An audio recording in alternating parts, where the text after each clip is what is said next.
Hello, everybody. Thanks a lot that I can give this masterclass.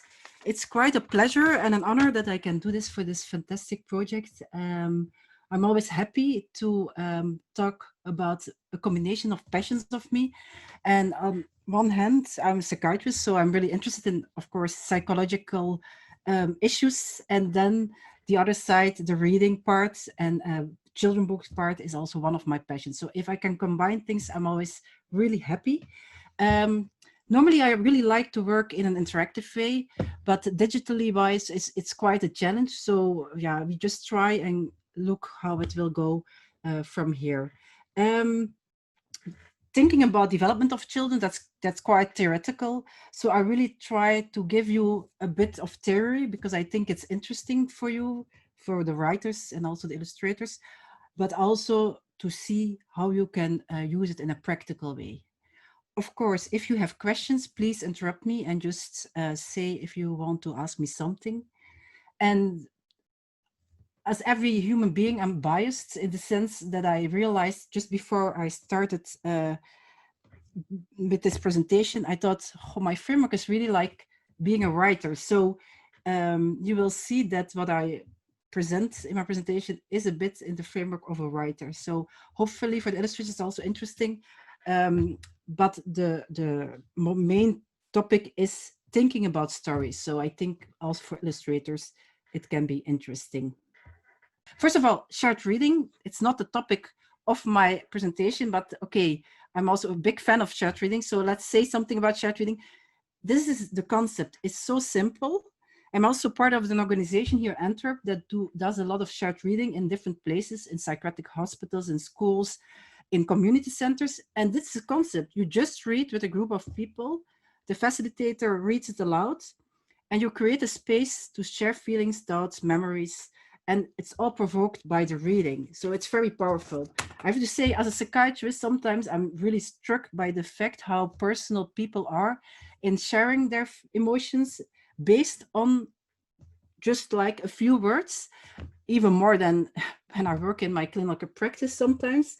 And that's why I really believe in this concept of shared reading. So this is a little side path, but what I want to say actually is this, and somebody mentioned it very nicely. Reading is an encounter between a particular reader, a particular text in a particular time.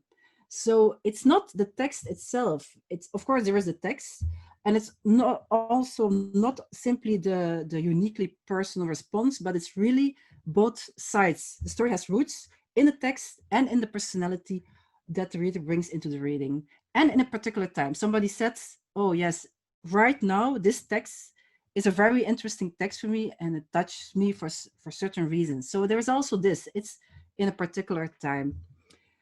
And this is exactly what I want to discuss with you, this encounter. I'm going to focus on children and adolescents and how they read certain stories. And so that's the interplay between the children and the reading.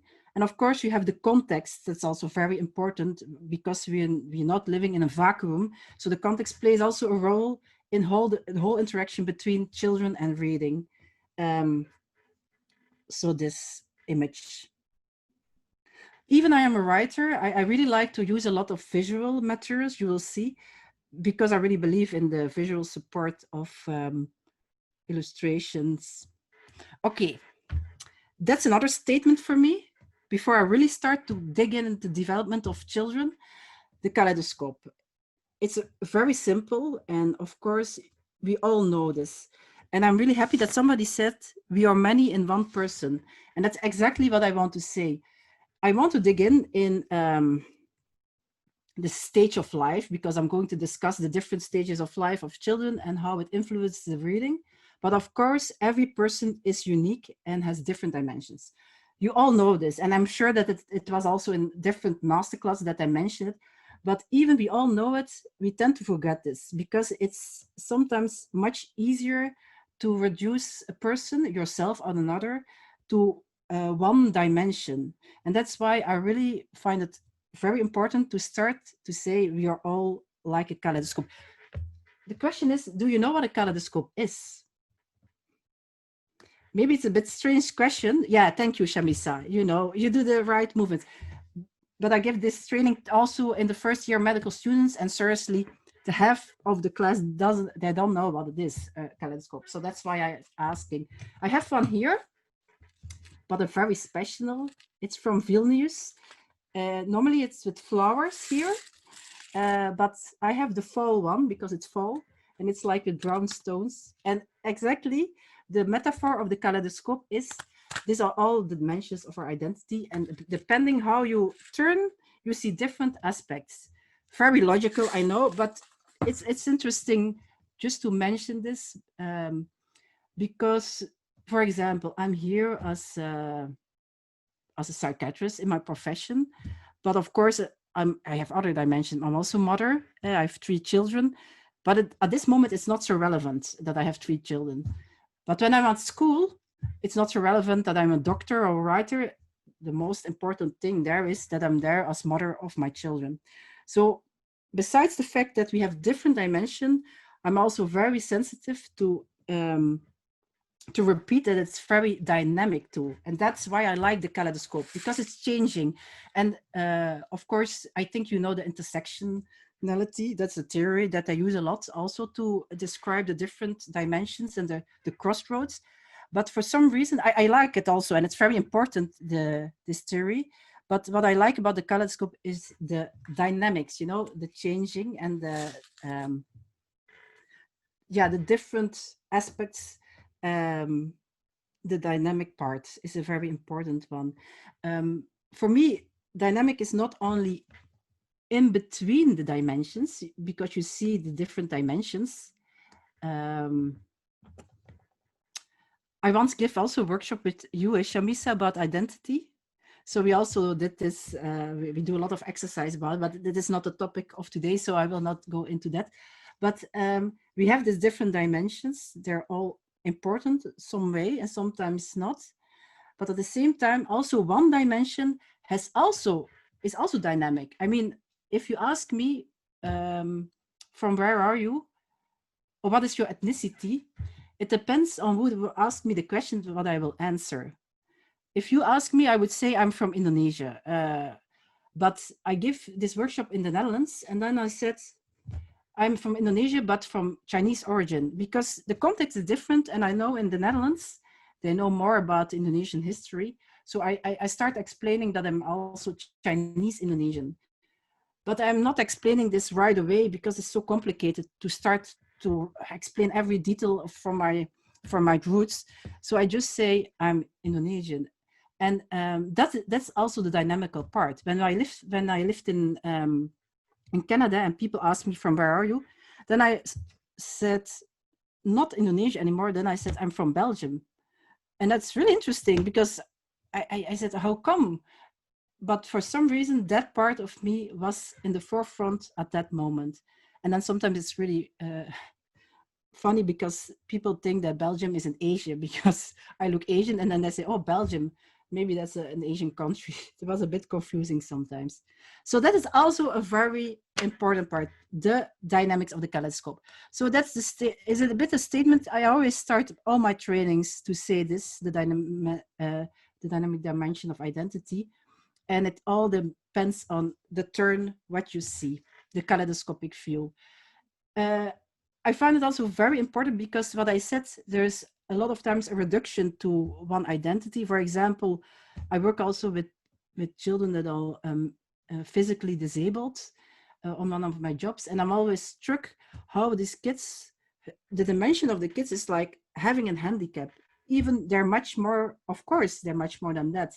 And that's why, okay, this is very important for me to mention this.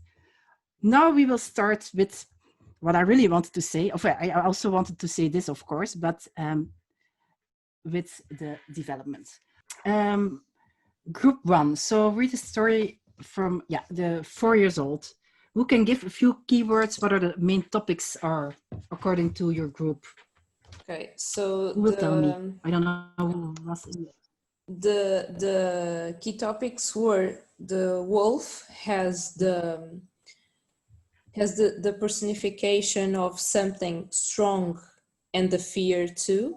Mhm. And the fact that the wolf swallows the granny. So it's a scary thing. Okay. But at the same time, with 4 years old,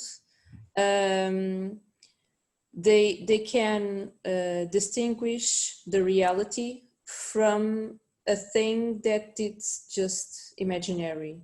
Mhm. Okay. Thank you. Very nice. The next group, the 8 years old. Who will say something about that?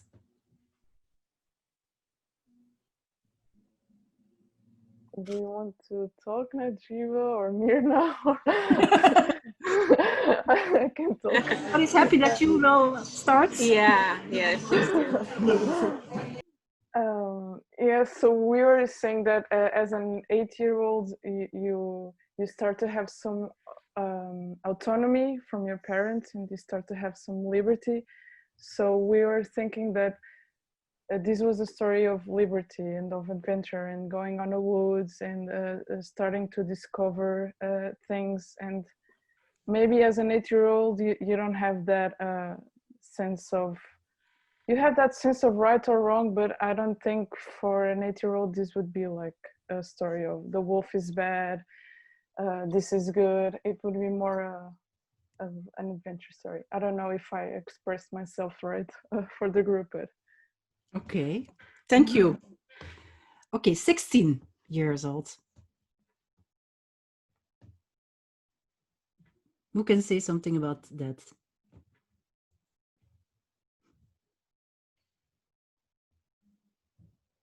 Stephanie, did you write something down? Or am I saying it? I was waiting for you. Okay. It's Oh, but just say it by your head. It's no problem. I can say it out of my head if you want to. Okay. Thanks a lot, Shamisa.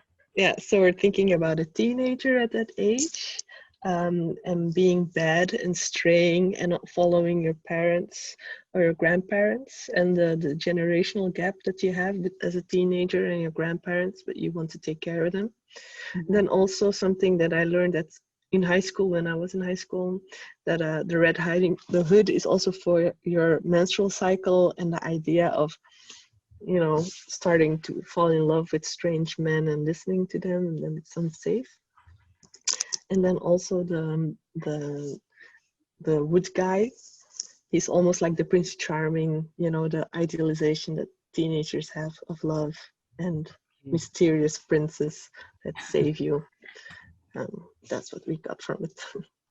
Yeah, really nice, beautiful. And then read from the perspective of yourself. Who did this?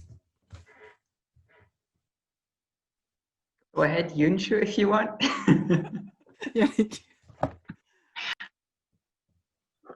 Oh, Yannick? No. Okay. Yunshu. Can you hear me? Okay. Because I cannot refuse the impact, the influence of the research articles I have read. So every time, you know, it's a very classic text. So many scholars have done studies on this story, and I cannot help myself thinking about this story and its relation to childhood in different historical contexts. In the original version of Little Red Riding Hood, it is kind of the regulations for good ladies in the old time, because you have to, you know, keep distant from the strange man, or you might be killed, you might be raped, because the original version is very cruel and it is highly closely related to sexuality. So, but nowadays there are a lot of picture books and new storybooks, new versions of Little Red Riding Hood, which translated the little girls into a very strong figure who fights against the wolf by herself or even become friends with the wolf. So it is kind of encouragement of independent women. So every time I see Little Red Riding Hood, I think about how the society expects our women to be like. That's all. Thank you. Wow, it's really interesting. I think I don't have to say anything anymore. No, everything is said. It's a very interesting observation, because you did a really good job, and that's exactly what child development is about. Oh, you talked about two aspects actually: child development, because when you're 4 years old, you're not going to think about menstruation cycle or about losing your virginity, of course, and that's more a topic when you're 16. And what the group said of the 8 years old was very nice about autonomy. It's also a topic at that age, and also specifically also in adolescence. And so that's exactly what I want to say. It depends on the on your age category, not only, but it's an aspect, and that's the way how you read the story and the content that you understand. Also, thanks to mention the research about it. I was really struck by the fact that there was so much research about this story. There were like books and books and books. One part is a child development, and the other part is the context. And actually, if you look at the how this story is spread out over the world, you see the very interesting variations of this story. Anyhow, that would be another training, but this story that we all know has really like different layers. You also see it in the illustrations. You have all kind of different illustrations. Yeah, I just found a few ones. And you see the one in the black white is a complete different atmosphere than the one on top. That's more childish. And I have also one that's also interesting. Maybe you know it, KALEIDOSCOPE. That's like 5 little books about this Little Red Riding Hood. And every book is from another perspective. So one is of the granny, one is of the wolf actually, and one is of course of the Little Red Riding Hood herself. So people that really like to explore different dimensions of a story, that's quite a classical story with classical topics in different ways. So it's really interesting how you see it. And Bettelheim is the one, it's like the psychologist who wrote for the first time about the meaning of fairy tales. And he says, okay, it's very important that you give space for the children, their emotions, through a story. And it gives the voice, like what one group said, the anxieties that we all have as a kid, like a wood that's really dark. And it's like an emotion that you know, but giving these fairy tales, then you give space to discuss this and to give this also words. So it has a lot of meanings, and it has it's very important to tell fairy tales. It has a lot of functions in a way, and roles. Okay, people that are really interested in this, I found many books about the story, but okay, let's go on. So we did this very small exercise, and it's clear that Piaget, he's one of the most important researchers that started to think about development of children. The child looks with her and his eyes from his inner world to the story, and creates her himself a reality, outer world, depending on his developmental stage. So that is what child development is. And child development is about transition. And then there are a lot of research about, is it genetical or is it experience? Is it interactions? It's a very complicated interplay. And it is also very interesting because I give a lot of trainings for like child psychiatrists. And if we think about things that we expect of children, it's also very contextual. So it's also important to see the context and not only the personality. Other questions are, is it a continuous process, like learning to walk? Is it like step by step, or is it discontinuous? Sometimes it's like a jump. and what are the expectations? What are the developmental tasks that you have? And that we also saw in the fairy tale, the role of autonomy. You don't expect that a 4 years old is going alone in the woods. But if somebody is 16 years old, that's another story. So there are certain tasks depending on the development of the children. And what are the domains? The physical development, language, cognition. Cognition is all about thinking. And then you have social, emotional, and the moral development. And actually, and of course, what I said in the beginning, every person is unique. So I'm going to focus on the age categories, but of course, there are many factors that play a role in how you interpret stories and how you look at the world. This is very dry, and actually I'm going to discuss all these topics. So I will discuss every age category, baby, toddler, child, adolescents, and the 4 different domains. Okay. First of all, the baby. The reader as a sensory discoverer. Actually, I didn't invent this. It's from a book, Appleyard. It's quite an old book, Becoming a Reader, but he's the one. Actually, I even don't know if it's a he or she, because it's not the full first name. Oh no, it's Joseph. It's a he. He wrote for the first time about the experience of fiction from childhood to adulthood. And it's an interesting way of making categories in that. And he links the development of children to the reading experience. The first one is baby as a sensory discoverer. Of course, you all know babies. Think about babies that you know, and you will see,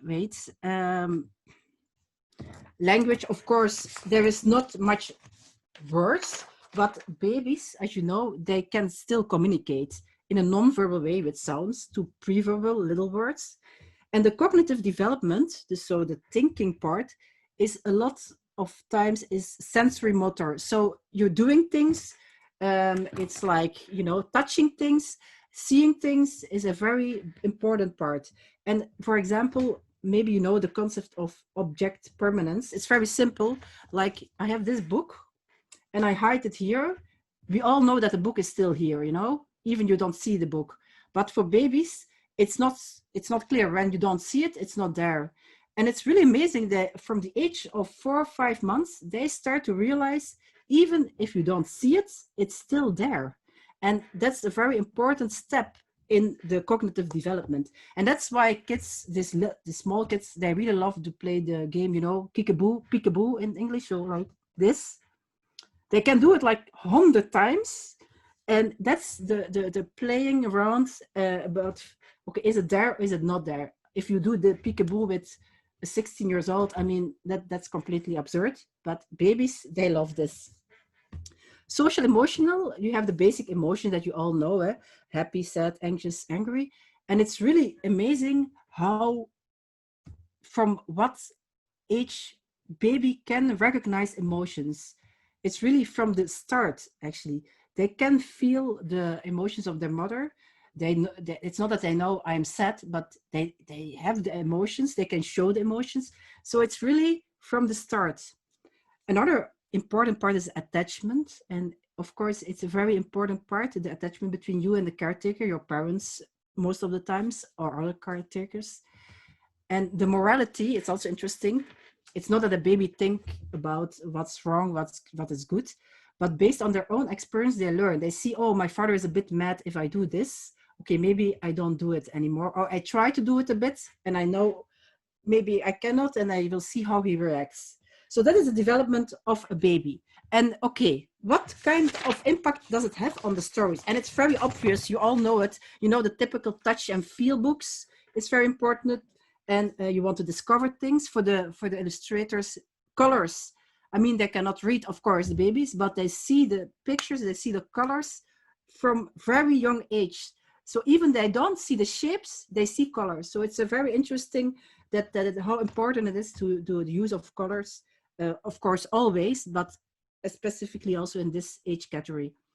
There is this connectedness between the speaker and the hearer, and there are no boundaries between the self. It's not that the baby can think, I'm a baby, and this is the reality. Of course not. There are no boundaries, and it's all playing.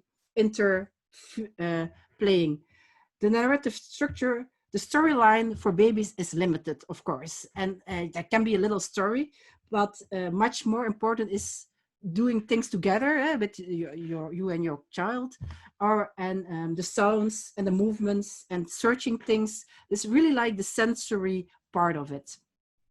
Okay, we go to the toddler stage, and the reader as player. And if you look at that development, the language becomes more concrete, 10,000 words. It's really going quick, actually. And the cognitive development is pre-operational. What do I mean is, it's about here and now. It's not, they can understand a lot, but if you want to talk about the concept of time, for example, that's much more abstract, and that is very difficult for a toddler to understand in general, of course. And the second part is, they're very egocentrist in a way. They look things from their own eyes. It's very hard to see things from another side. And it's also interesting. It's not that you don't have to stimulate this, of course not, but it's quite challenging to see things from other perspectives. And one of the most important things of this development is the fantasy. And I think for us, for writers, for illustrators, for human beings in general, fantasy is a very important part of life.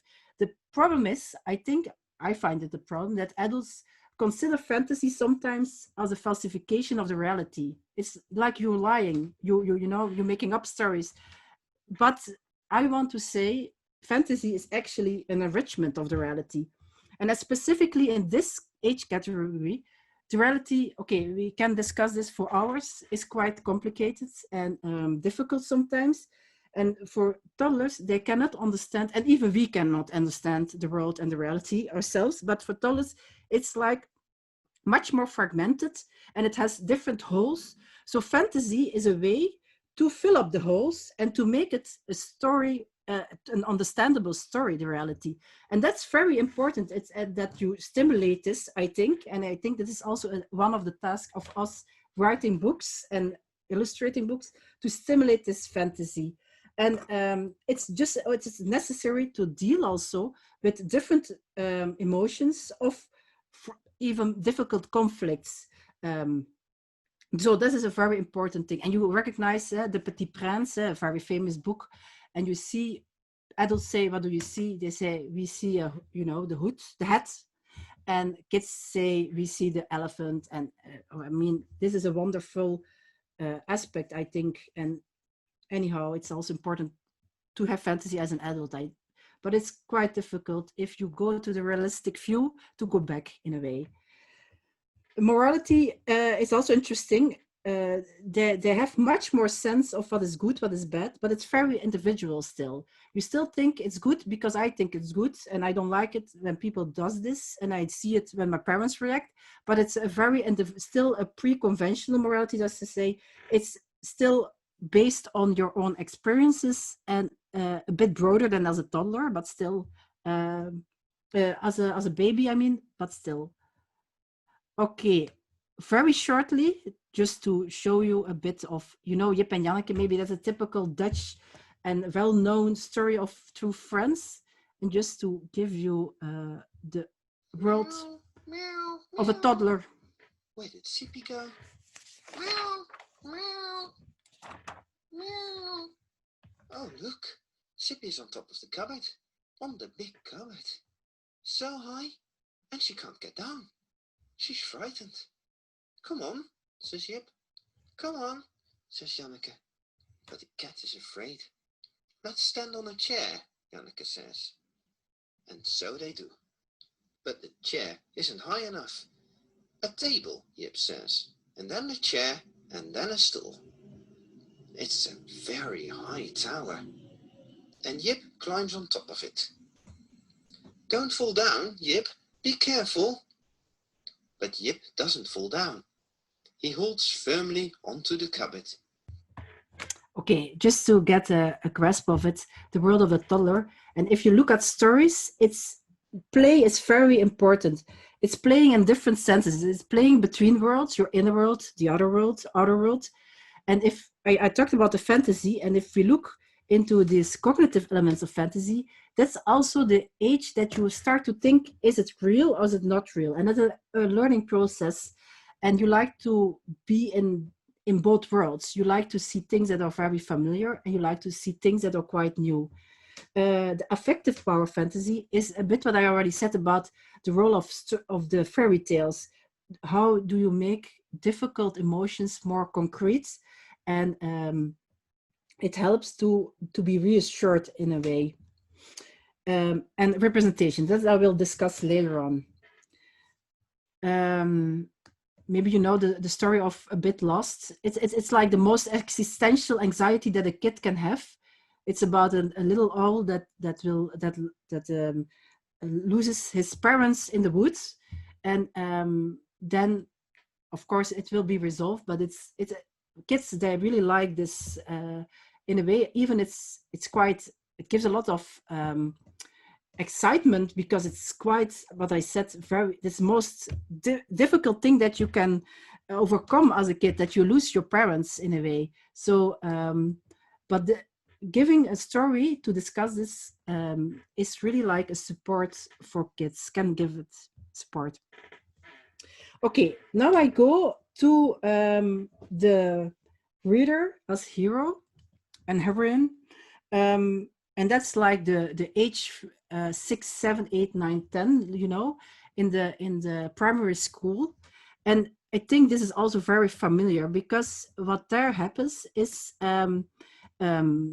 much more language, and also cognitive development is there, in the sense of kids can really think about reversibility. For example, you see the liquids. Before, they cannot think that the amount of liquids B and C is the same, because C is much higher. And if you are growing older, you can think about it and you say, okay, this is the same amount. And that's very interesting in the cognitive development of these kids. They think about what is real, what is false. That's a bit like before, but much more elaborated. They think more in classifications. They can see the reality much more in categories, like animals, birds. And it gives also a grip on the reality, the classifications. It's also a danger, but it's another story, but it's also giving a grip. And if you look at the social emotional development, the emotions become much more complex, and you have much more feelings of, like, for example, disappointment, and these kind of nuanced feelings that can come more on the forefront. They have much more self-concept, and the empathy is also starting. You learn to think about how the other will think, in a way. The first steps are there. And if we look at the morality, there are rules. That's more the convention morality. There are rules, and the rules are real and unchangeable. For example, stealing is bad. Very black and white. I mean, everybody who steals is bad. Stealing is bad. And that is the morality of a kid at that age. Most of the times, of course, not the whole time. And yeah, this, you know, probably Miss Trunchbull, the headmistress. Yeah, it's really funny, actually. It was something else altogether. She was gigantic, holy terror, a fierce tyrannical monster who frightened the life out of the pupils and teacher alike. There was an aura of menace about her, even at a distance, and when she came up close, you could almost feel the dangerous heat radiating from her, as from a red hot rod of metal. Maybe you recognize this is Matilda, and this is Miss Trunchbull. I don't know if you know her, but I'm sure that you don't want to meet her. And that is exactly what the stories are in general, of course, again, that kids like, you know, the Matilda, the image of the hero. You see, I chose a lot of female heroes. I'm also a bit biased. Pippi Langkous or the Longstocking, of course, and they play a major role in the stories. There are a lot of adventure stories. You have the hero, you have a problem. No, you have a problem, you have the hero that resolves the problem, and then everything is fine. Okay, that's a bit shortly mentioned, but it's that kind of structure. And if you look at the topics from before, still this interplay between what is information, what is imagination, and also stories that have diversity and sameness. It's very interesting that kids like to read stories that they recognize in a way, like kids that also move to another city, and how is it for them? So the sameness is important, but also the diversity. You want to be somebody, and you look at this hero that does all these things. So you have the combination of the two aspects. If you look at the narrative structure, of course you have there also the cognitive and emotional elements that play a role in making the novel, making the book and the story. Representation is very important. Of course, that's something that you already know, but okay, let's very shortly, identification and representation, because that's the core business of your project. It's very important to have representation. I don't have to tell you this, you know this. If you look at the facts, it's really, actually, I still have a lot of hope, because I saw also the numbers in the years before, and it's improving the diversity in children books. And it's not about we have to do this because it's good. It's necessary because you have to represent persons in, and have to recognize themselves in the story. You know this because I saw other masterclasses of you had before, and you know the quote of the windows and the mirrors. I think it's a very powerful one. And as a psychiatrist, I can say identification is one of the most important parts of the identity development of children and adolescents and adults. And it's very important for the well-being of people that they can see the mirrors, themselves in the mirror. Okay, this is just like very important, but very shortly, because I'm sure that you had this. But of course, I have to mention this. So we go to the last stage. Are you all still fine? Okay, the adolescence. And you look all very young, let's say. So it's not that long time ago that you were an adolescent yourself. And you know, it's quite a turmoil, that stage. And what Appleyard says, that is the stage of the reader as thinker. And that is a different stage as before. Before was more the adventure. It's not that children don't think, that's not what I say. But here, the thinking is something that comes in the forefront. Abstract language and what we say, cognitive development, formal, operational, that I mean, it's a very important part. It's about metacognition. What does it mean? It means that you can think about yourself from a distance. And that is something that it's very difficult to do it before. You can think about yourself from another perspective. And that is something new. Another thing is the hypothetical thinking. I don't know if you remember, when I was a teenager in classroom, we loved to discuss about death penalty, abortion, euthanasia, all this, does God exist, all these interesting topics. And we could go on for hours and hours discussing all these topics. And I see a lot of adolescents in my clinical practice, and some parents, they're like going crazy because the adolescents are quite challenging and asking questions and looking and challenging boundaries of the parents. But then I always say, it's good. It's part of their development, and it's their cognitive development. So it's also important that they learn to think in an abstract way. And one of the ways you can do it is hypothetical thinking and talking with others about the hypothesis. So it's a very important part of this developmental stage.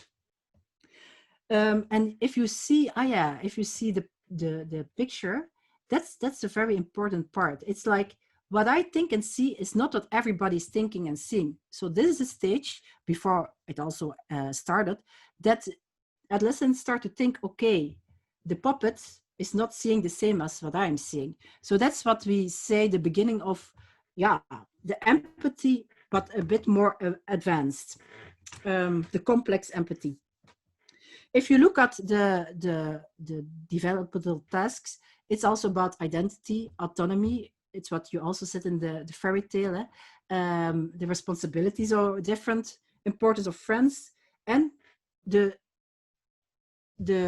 fact that you can take much more perspective and the complex empathy. And you also see it in the morality, because that's the post-conventional morality. I have to say, not everybody can go in this stage, because the post-conventional morality is, okay, stealing is not good, but sometimes it's necessary.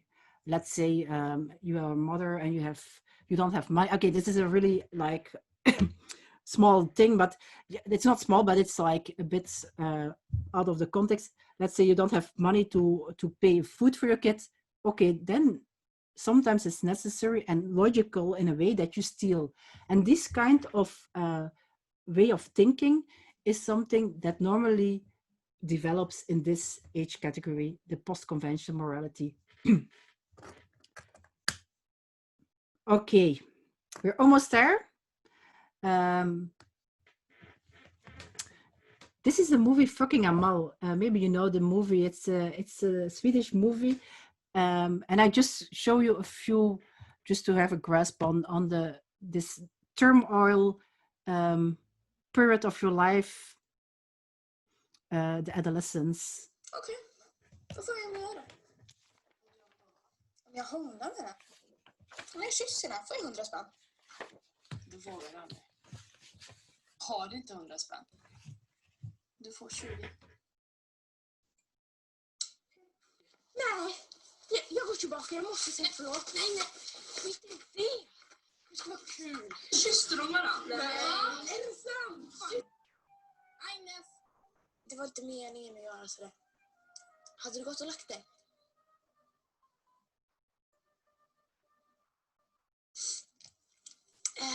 Jag kan inte få höra i en toalett. Jag håller på att kissa på mig. Nej, men stäng inte av. Det var jättefint ju. Jag är så trött på den. Men kan du inte sätta på något annat då? För det är skitgod ju. Får jag ta lite? Ja, visst. Eller vad fan, vi går till festen. Jag måste ändå dit för jag har min jacka där. Vi går dit och slår ner någon. Nej, jag vet inte. Jag är inte bjuden. Men skitsamma. Vi går dit och bränner ner deras hus. Kom igen. Snälla. Vill du? Ja. Okay, this is just like a little bit atmospheric, this period of time. It's not that you don't know it anymore, I think. It's quite confusing, and the influence of peers is here very important. And if you look at the stories, you see that reading is like the quest for meaning, values, and norms and role models. And involvement and identification is very important. And it's about identity development. Before, it's also nice to read about heroes and an adventure as a child. But here, it's very important to have this identification and that you're almost like an immersion in this experience. It's about the discovery of yourself. So that's why it's so in the forefront. And young adult stories are a lot of times about finding yourself, true friends, and the autonomy and all the tensions. Because reading, before, you know, the kinderboekenjury, that's something, I don't know if it's typical Flemish, but that's the organization that you can choose the children book. The children can choose the books that they find the best. It's not the adults that are choosing. It's like a competition, and the children can choose. And I had one group for years and years, the 10, 11 years olds, and we had to discuss 10 books a year, and then the kids could choose which book they would prefer. And there was one book about the suicide of the brother of the main character. And it was really interesting. First of all, I got a lot of phone calls from parents that said suicide is not for that age category. It's too invasive. There was an interesting observation. Secondly, there were kids that said, I'm not interested in that. I don't have a brother that committed suicide. So why would I read about this? And a third reaction was, and that was quite strong also, in the book, there was no explanation why the brother committed suicide. It was just a fact that happened without any explanation or give it a meaning or whatever. And that was also very hard for these children. And when you see an adolescence, as an adolescent, you can think about very difficult topics as suicide, and knowing that there is that you never maybe know why somebody committed suicide. And it's much more about the gray zone and about living with an uncertainty that you learn to deal with, much more than in the stage before. So here, as a writer, you can go into the characters fully and also focus on the situation in different ways. And the thinking and reflecting part is very important. These adolescents start to think about what is the meaning of the story, and they like stories that make them think. You have a Flemish writer, very famous, Dick Brakke, and he writes a lot of, I would say, like problem books. It's all about child abuse. It's about, I don't know, every trauma, every single difficult thing that can happen in your life, he writes book about. And it's so popular with adolescents, especially female adolescents, of course, because gender plays also a role herein. And that as an adult, you say, why would you read the whole time all this troublesome stories? But it's also part of what adolescents, some adolescents like, because it makes them think and reflect on that. I also put a book of you, Shamisa, because I really like the book. It's a graphic novel also, for me at least, about the search for identity, and it's verdwaald. I don't know if it's translated in English. I was wondering. The literature fund once translated it for me to sell it, but it didn't get sold. So, oh, wow. Yeah, because I think for the English market, my style is too European. I know they make a divide in style wise thinking. And maybe I was swimming before the current also. I don't know which one of the two it was. But maybe you can still give it a try later. No, I mean, things are changing too. Anyhow, yeah. That's another thing. We're not going to discuss it here. And I would have to remake it because it feels like my style has changed a little bit, but like what it's about, I'm still proud of us. So yeah. Yeah, it's really about identity, and that's where I think the illustration and the storyline comes really nice together, because in illustration you can tell things that it's very difficult to put in a story. And maybe I should explain what it's about. I was going to say we still have 10 minutes left. You told me to warn you, Winnie. Just okay, thanks. Sorry, Shamisa. But anyhow, you have to read a book and then you understand what I mean. It's interesting, not only for adolescents actually, but I put it here, and I sometimes I also give it to adolescents to read it because it's a very interesting process. So, okay, I have only 10 minutes left. Thank you, Marjolein. What I want to do is, okay, what we discussed is what is the influence of the child development on the way the children and adolescents read novels and stories. I hope it's interesting for you to have a grasp on that. Now I just want to end, and it's very shortly, about the opposite. What is the impact of reading on us, children, adolescents, adults? And of course, that's a complete different training, but I like it because it's also reciprocal. It's like something that influences you, but of course you influences also that part. So that's why I like it to put it also in another way. I will show you this small extract.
Okay, this is a very famous book written by William Joyce, and there is also a film, The Fantastic Flying Books of Mr. Morris Lesmore, and it gives a very nice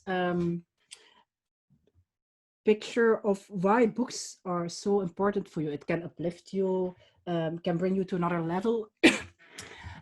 So that's why I want to show you, but there is another part that I want to show you. Interestingly, this was one of the most famous books and films in the States. And I also liked it a lot, but then I heard a lecture of Philip Nell. He wrote a book about hidden racism in children's books, and he gave this one as an example. Why?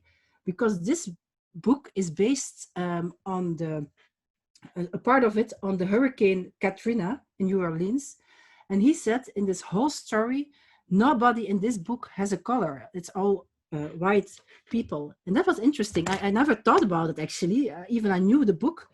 And that's why I also want to show you. It's interesting, different levels. So what reading can bring to you, but we have to be very sensitive to this kind of major, I want to say small, but it's actually major issues that there is no representation, specifically if you think about the New Orleans and Katrina. A lot of people of color were hit by this hurricane. Okay, I could tell a lot of things about the importance of reading, and I am sure I don't have to convince you anymore, but a few things. The Institute of Education did a research, but really long, from the 70s, and they did a follow-up of 6,000 kids, and they said reading for pleasure was found to be more important for children's cognitive development than their parents' level of education. Very interesting one. So that's more the cognitive part, that it's good for your cognition.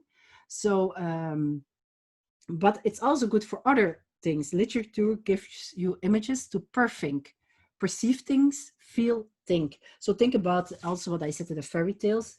It's very important to give a language, and I'm also a psychiatrist, so I'm really interested in sharing emotions and the importance of working around emotion. That's why I also put this. And if we think about the shared reading that we did in the beginning, this is also a very interesting thing. We don't know what we think about a book until we talk about it. So I think as a writer and illustrator, it's also interesting to put this, to read things aloud and to try this as a way, an experiment to see what happens if you discuss or to talk or read aloud a part of your book and see what happens there. That can be also very interesting process. Good, and now I'm really going to my last slides. Tips. It's always dangerous to give some tips. So I did some random thinking and I said, okay, what kind of tips can I give to this audience that already have a lot of experience? Think kaleidoscopic. That is what I want to say about, you know, the different dimensions of identity. Even it's difficult, it's interesting to keep this in mind. Keep the age of your future readers in mind. That's why I told you a bit about the different age categories. At the same time, I want to say, forget the age of your future readers, because I think you have to write things and not to be stuck in an age frame. It's a bit contradictory maybe that I'm saying this, but what I said in the beginning, categories are interesting, but it's also dangerous. So I think it's good to keep it in mind, but also sometimes you have to forget it at the same time. Sorry, these are really not very clear tips that I'm giving, but anyhow, check your character storyline with the target audience. Also, this is a very interesting one. As a writer or illustrator, you're struggling, and it's always very difficult to say when something is finished, you know, and you have the tendency, I have the tendency to give it to friends and to read it again, and then you send it to the editor, read it again, and when is it good? And so that's why it's good to share your characters and to get some input, but at a certain point, let's say, you have to stop. And that's why I said the next tip, it's always an interplay between complexity and clarity. It's very obvious, I know, but it helps me to think about it. Sometimes things get so complicated also when you write a story, and then I think, okay, it's too complicated, but maybe it's part of the process. And sometimes it needs to be complex to go to something clear. And when things are too obvious, that's maybe the moment that you can think, okay, maybe this is too obvious. Let's think about the complexity and let's dig in. So I like the image, and maybe I have to look for a nice image for the complexity, clarity part as part of the process of writing, illustrating, maybe in life in general. I think these two parts are still are always interplaying together. Go out of the box, of course, but I think that's also a very important one. And then micro revolutions. Okay, that's, and it's even with, okay, micro revolutions. Yes. I read a very interesting book about identities, and the writer mentioned micro revolutions. And for me, it's also a very important concept, because I'm sure even I don't know you, I'm sure that you're all very engaged people, otherwise you wouldn't do this, this project. And if you are very engaged and you're very passionate, that's wonderful, but it's also sometimes a danger that you lose yourself in that. And also, not only that, it's also about, you want to change the world. Okay, actually, that's my problem sometimes. You want to change the world, and then you get paralyzed, because, I mean, there are so many things that you can do, you have to do, and it's like overwhelming, and it can be paralyzing in a way. And then you say, okay, I can't do anything anymore. So since I read about the concept of micro revolutions, it helps me to just do my thing, you know, every small step. Write a book when you, with a certain consciousness, illustrate something, is a small step and a small revolution. And that is, for me, actually very reassuring, and it helps me to handle the things in life in general. So think about micro revolutions sometimes. And of course, find your unique voice. That's what I want to say. Okay, I can give you all tips, I can give you all theoretical frameworks, but most important is, yeah, find your voice and do it your way. A few quotes, but you can read it later on. I will give the presentation. I love Chantal too, of course. And this is two quotes about literature. Thank you. Of course, you can email me if you have questions. And to end with a list of inspiration, I put also an illustration of Fatinya. She told already that we're good friends. That's true. And I use a lot of her illustrations in my presentations, and a few books and websites that I think that can be useful in your process.